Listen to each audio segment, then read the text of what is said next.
If you're used to seeing this, you probably know what it is, and it's IDC. It's a very complex deficiency. There's a lot of causing factors. Many times we attribute just high pH to it. Iron is not a mobile nutrient, so you're going to see it show up at the top of the plant.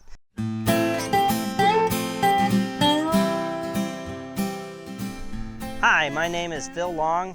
I'm a new regional agronomist with Liqui-Grow here in north central Iowa. I'm excited to be part of the team and looking forward to meeting all the Liqui-Grow customers out there, and also looking forward to bringing you great agronomic videos that can help on your operation, like this one today. So down here on the ground so that we can see it a little bit better, and I got a little demonstration here too, but we're going to look at one of the common things that we see this time of the year in soybeans.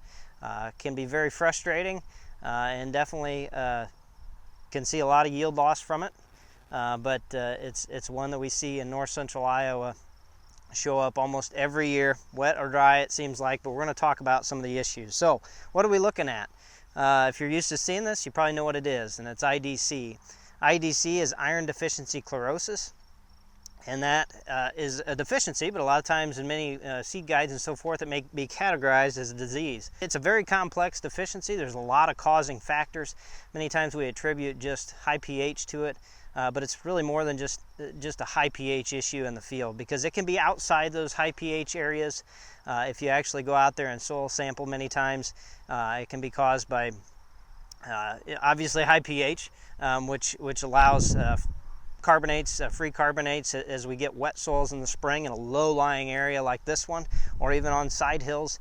Those carbonates, they break up, the water breaks that the calcium carbonate apart, and we get free carbonates out there, and unfortunately that raises the pH in the root zone for the plant and doesn't allow it to be able to use iron in the form that it wants to. So that's one issue. Obviously I mentioned wet soils, and typically we see it like this field. You can't see real well, but we're in a low spot for sure. North central Iowa, we know those soils, the Okobojies and Nicollet and Websters, as they kind of pan out and go up the landscape, and that's typically where we find the IDC issues show up the strongest. So I mentioned high pH, water as well. The other thing that a lot of people recognize when they drive by these fields is tracks from the tillage equipment that spring. So you'll see these nice yellow areas in the field, and then you'll see a track going typically at an angle across the field, and that's the tracks from the tillage past that spring. So we compacted that soil, we reduced the amount of oxygen there, and then it got wet. Most likely that area was wet, so we had denitrification. So it got rid of that nitrate in that area, that small band or area. We can see this too down a row with compaction from planter wheels and so forth, but it reduces that oxygen there. We have wet soils and we get denitrification. We reduce that nitrate in the soil. So why does nitrate matter? Well, soybeans love nitrogen. Obviously they can take up well over 350 pounds if you're growing a 60 bushel crop. They'll take up nitrate preferentially if it's there and available, and many times we may have leftover nitrate in the soil from some last year's corn crop, so they'll preferentially take that up. But unfortunately when they do that, they release more carbonates back into the soil, which makes iron not as available. So it's a catch-22 for the plant, kind of a lose-lose situation that they run into. But in those wheel tracks, we reduce that nitrate so they don't have that. So they gotta make their nodules, and they gotta take it, atmospherically, they gotta make it themselves. So what does IDC look like?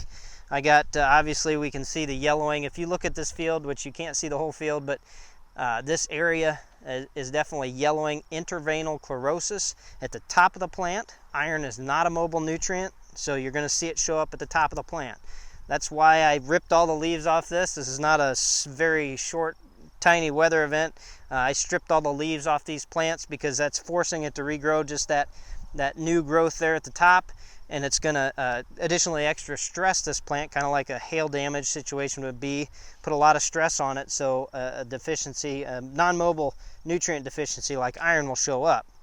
I did it right next to each other so you could see, but you could do it in an area of your field that maybe looks better and see if you can see interveinal chlorosis showing up in those areas too, because we may not see it as much, but it may still be there. And what I mean by that is I've got 2 plants here. This is obviously stressed by IDC, all planted at the same time, and this was just a little ways over. So this is a V5 plant, I believe. Yeah, V5. They're both probably, yeah, so this one is V3. That shows you how stunted and retarded in growth that it is, unfortunately. But what I was trying to say is that you may not see it. It may show up green, but it may just be that stunted or slowed growth out there showing up. So it's a good idea to kind of test it. Like I mentioned, it's not just high pH. Hopefully I kind of made that case. I could go on for probably an hour on the different causes of IDC.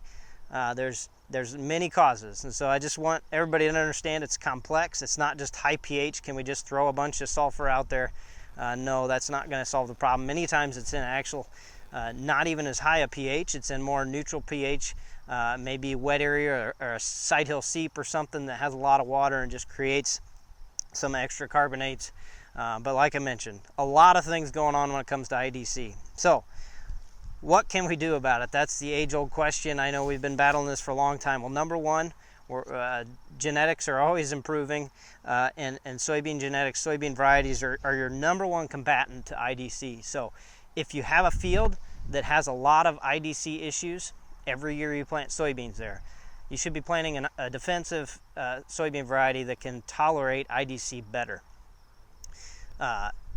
It's a crucial component, and that's probably your number one thing that you can do out there. The second thing you could do, if you have issues like this, that every time you plant soybeans you can't get around, if you have the in-furrow capability, you could incorporate a chelated iron product.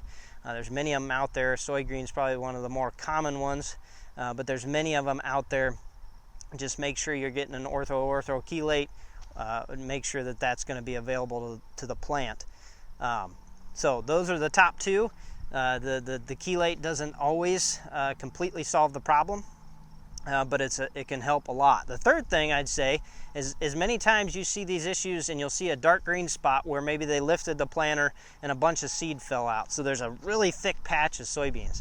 Well, those extra roots there produce additional acid. That's how the roots, they produce acid to help make nutrients more soluble and get them into the plant in the forms they want them. So there's extra roots all piled on top of each other producing more acid. So that overcomes that high pH or that free carbonates in the soil there. It overcomes that, and those soybeans will be taller, greener, and not as stressed for iron. So, and like I said, it's a very complex issue going on out there. But those are a few of the things that you can do. If you're thinking about in-season applications right now, trying to rescue it, typically I have not seen any yield advantage to most of those because the plant can't take up enough, and it's going to continue, as long as it's struggling below ground in the roots, it's going to continue to show up. You're going to have to keep treating it about every week or two to get it to green up, and it still may not show a yield response. Like I mentioned, it's very stunted in growth, typically those areas. So those other reasons I mentioned are your number one things that you can do when it comes to IDC. So we're always trying to get better. IDC is one of those challenges that we face every year in soybeans, especially in north central Iowa.